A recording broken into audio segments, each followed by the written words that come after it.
நாங்கள்லாம் வளர்ந்தது கூட்டு குடும்பம்னு சொல்ல முடியாது, தனி குடும்பங்களாக வளருவோம். வருஷத்தில் 2 மாதம் கூட்டு குடும்பங்களாக மாறிடுவோம் நாங்கள் எல்லோரும். எங்கள் ஆயா வீட்டில் போய் நாங்கள் நல்ல ஜாலியாக வந்து ஒரு 5 ஃபேமிலி, எங்கள் ஆயாவுடைய குழந்தைகள், எங்கள் ஐயா ஆயாவுடைய குழந்தைகள், அவங்க பெற்ற குழந்தைகள், ஒரு குடும்பத்துலேயும் 3 பேர் இருப்போம்.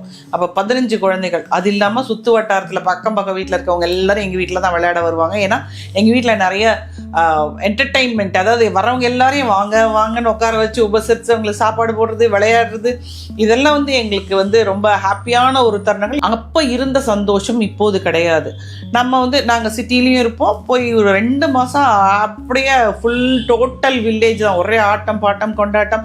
சாயந்தரம் ஆனால் போய் கோயில் அடித்தடி சண்டை போட்டு சுண்டல் வாங்கி சாப்பிட்றது, அந்த காலங்களே வேறு. அந்த மாதிரி நினைவுகள் என் பசங்களுக்கு கூட நான் இன்னும் கொடுத்ததில்லை அப்படின்னு நினைக்கிறேன். அதை வந்து என் மனசில் இருந்துக்கிட்டே இருக்கும், ஆள் மனசில். அதனால் நான் என்ன பண்ணுவேன்னா, இங்கே எங்களுக்காக ஒரு ஃப்ரெண்ட் சர்க்கிளை உருவாக்கி, அந்த ஃப்ரெண்ட் சர்க்கிள்குள்ளே நாங்கள் வந்து அடிக்கடி மீட்டிங் இருக்கோம் எங்களுக்கு.